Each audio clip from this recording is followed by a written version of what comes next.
You're listening to the Otis Jiry channel.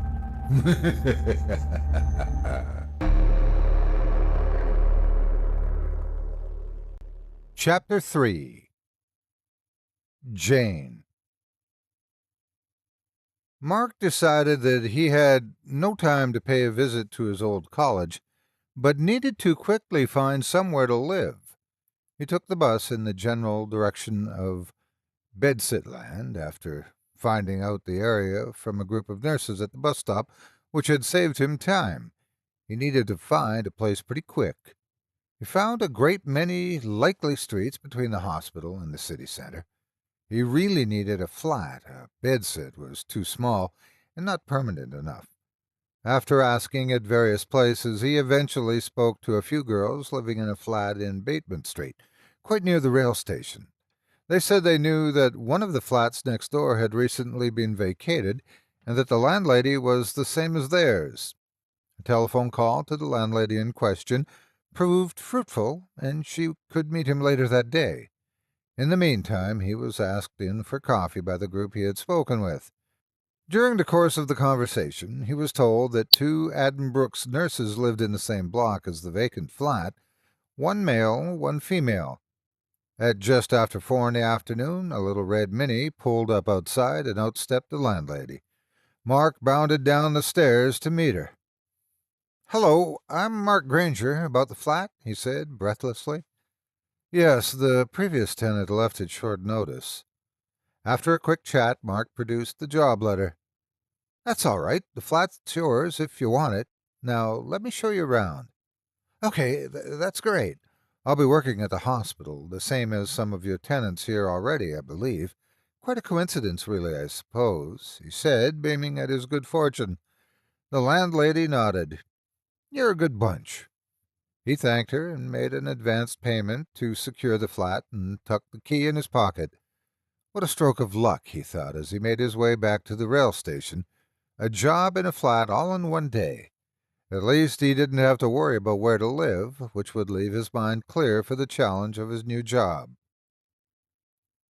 Rosemary and Alice were fast asleep on his return late that night, and after fixing himself a snack and coffee, gently woke Rosemary to break the good news.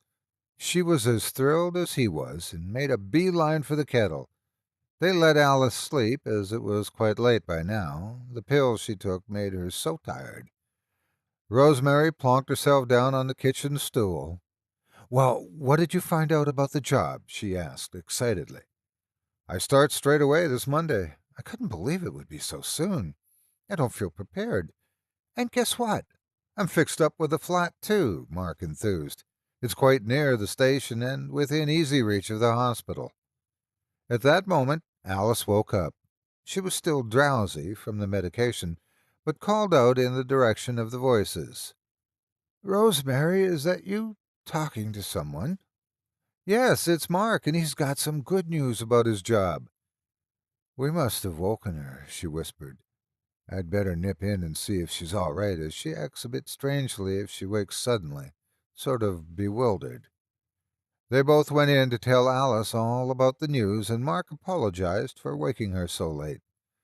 Alice didn't seem to take it in, so he said he'd tell her in the morning. Over breakfast, Mark explained everything to his mother, but noticed by her eyes that all was not well with her. Alice said very little that day, and Rosemary guessed why. She couldn't bear the thought of her other son leaving home. She never saw John, and it was obvious that she had the same thoughts about Mark, despite his previous reassurance. Sunday soon came around, and for most of the day Mark was packing everything he thought he might need. Alice was fussing around like a mother hen, and he felt sorry for her.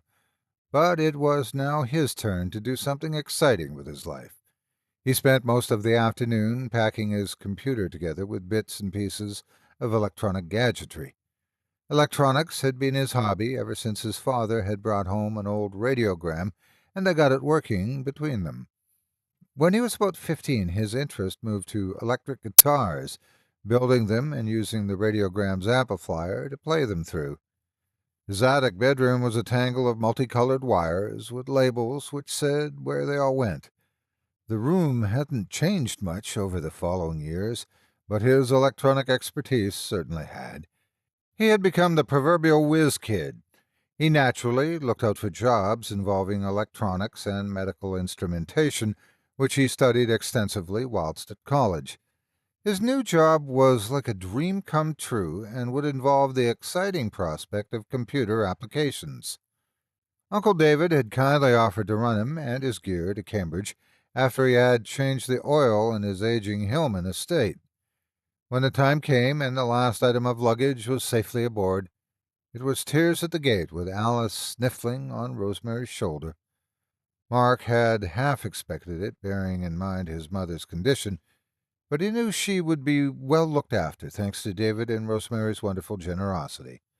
As they turned, following the driveway to the road, Mark waved again and settled down for the journey. It was David who spoke first. Mark was unaware he was thinking over various things, creating a long silence. "Everything okay then, Mark?" "Yes. Oh, yes, fine. Sorry, I was thinking about the garden and the summer house when John and I were kids. You often came to visit us, and we really had some good times together. With Dad, too." "They were good times. I often think of them, too. I simply love that garden. It has a strange quality about it, sort of hauntingly serene, a kind of a retreat from the bustle of the real world. That sounds rather profound, doesn't it? But I felt it when we were in the summer house with Alice, something which is difficult to describe, really." He glanced over to Mark. "You've described it perfectly. I feel it, too," Mark said excitedly. "Why is it, do you think? I thought it was only me who felt that about the garden, and in particular the summer house." David stared at the road ahead. "I don't quite know what it is, Mark," he said cryptically. "Cambridge sounds like a good place to work," he said, changing the subject rather abruptly. "Quite the center for science and medicine, I understand. What exactly will you be doing at the hospital?" David inquired. Mark had to tear his thoughts away from the image of the garden before he could think to answer. "It's all to do with bedside monitoring equipment for brain-damaged patients and come under the heading of medical physics, and there's ongoing research into ways to help understand the patient's condition while unconscious in a coma. It's a whole new challenge, looking into people's brains, so to speak. I've learned a lot about the subject in the latest monitoring devices at the London hospitals," Mark explained to his rather perplexed uncle. "It sounds as if it's right up your street, Mark. Electronics and all that, you should do well." "I hope so." Mark gazed out of the car window thinking about his college days again and the fun they all had. Like the time a whole gang of them hired out 4 punts and took them right through the Grantchester meadows side by side, forcing all the other punts out of the way. They had ended up at the Orchard Tea Garden in Grantchester Village, where the church clock stood at 10 to 3. It was so real to him, reliving that afternoon, that he let out a chuckle. David turned and smiled. After arriving and unpacking all of Mark's things, David left almost immediately, politely refusing a cup of coffee and mentioning something about needing to sort out some books. During that Sunday evening, Mark spent a lot of time setting up his newly acquired computer on the convenient large table under the window, a good light for any soldering jobs, he thought to himself. He was about to retire for the night after a quick meal out of tins when a knock sounded at his hallway door. A young lady stood at the door and explained she was from the flat above his. She asked if he was all right for everything. "Yes, thank you. I think I'm pretty well sorted out. It's been quite a day with all the packing and unpacking." He hung on the doorframe, looking as if he were all in. "I hear you're starting at Addenbrooke's. I'm a nurse there, and so's my boyfriend." She gestured toward upstairs. He thought some guys have all the luck. She was incredibly attractive, and it took all of his concentration to take in what she was saying. He certainly sensed a mutual attraction between them, but was too exhausted to cope with anything else that day. "I start on Monday," he said, "in the neurological physics department." She looked surprised. "Oh, I thought you were going to be a ward doctor." "No, I am a doctor, but I sort of drifted away from that into more specialized work in medical physics. You know, all those boxes with flashing lights, EEG and ECG monitoring equipment and stuff. That's what I've got to look after, and there's a whole bunch of research projects to run, too, so there's certainly lots to do. They get a lot of road accident cases in there, I'm told. Must be quite horrific." She gave a little winch. "I've yet to do my stint in casualty," she said, biting her bottom lip. Mark could feel his legs almost giving way under him. He had to get some sleep. "I might see you around then," he said. "What's your name?" "Jane. Jane Ryder," she said, looking slightly embarrassed. "Very pleased to meet you, Jane Ryder. I'm Mark Granger, and I've just moved here from London.